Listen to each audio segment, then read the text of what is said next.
बिस्मिल्लाहिर्रहमानिर्रहीम। सब तो पहले सब शकीना नूं मेरी तरफ अस्सलाम वालेकुम।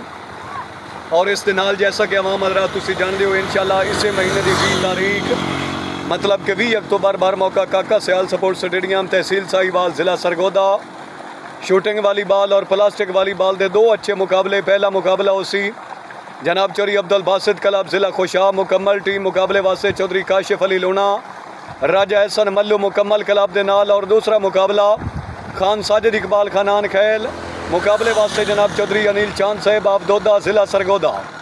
चीफ ऑर्गेनाइज़र मोहतरम जनाब मार मुख्तार काका सियाल और मैन खसूसी हुक्म है जनाब मोहतरम सरदार मलिक हफीजुल्ला जोया जैलदार साहब। पहले टूरनामेंट रात को आना ही तो लिहाजा मौसम की बड़ी चेंजिंग है। ये टूरनामेंट होने दिहाड़ का उसी आना तो काम है।